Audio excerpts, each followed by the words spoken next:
तर ज्यावेळेला मी संविधानावरती ज्यावेळेला पुस्तक लिहिलं तर त्यावेळेला माझ्या लक्षात आलं की संविधानावरची जी सर्व पुस्तकं आहेत ही साधारणपणे 700 पानं ते 1000 पानं वगैरे अशा आकाराची असतात. तर त्यामुळे एखाद्या सामान्य माणसाला जरी वाटलं संविधानाबद्दल वाचावं तरी त्याला त्या पुस्तकांना हात लावायची इच्छा होत नाही. कारण 700-800 पानं जो आपल्याला विषय नाही वाचला तरी आपल्याला काही फरक पडणार नाही अशी साधारणपणे आपला ग्रह असतो वगैरे ह्याच्यावरती. तर त्यामुळे माझ्या मनामध्ये विचार आला की जर आपण एखाद्या 5-6 पानामध्ये संविधानावरती भारताच्या लिहू शकतो तर त्याच्याऐवजी 100 पानामध्ये जर लिहिलं तर काय होईल याला. म्हणून त्या ह्याच्यामधून मी 100 पानांचं टार्गेट हे केलं.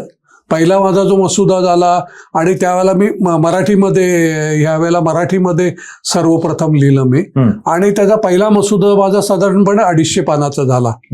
आणि मग नंतरचा मात्र खरोखर एक अतिशय क्लेशदायक प्रकार होता की ह्याच्यामधून त्याच्यातल्या महत्वाच्या गोष्टी तर जाता कामा नये आणि तो आपल्याला 100 पानापर्यंत कसा आणायचा.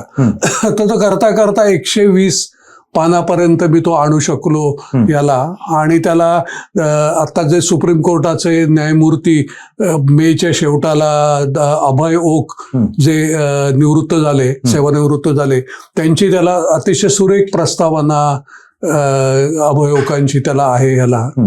आणि त्यांनी स्वाहेत लिहिलेलं की ह्याचा जो उद्देश आहे लेखकाचा की हे संविधान सर्वांपर्यंत जावं, हे खरं सफल झाला पाहिजे आणि प्रत्येक माणसाने हे पुस्तक वाचलं पाहिजे ह्याला.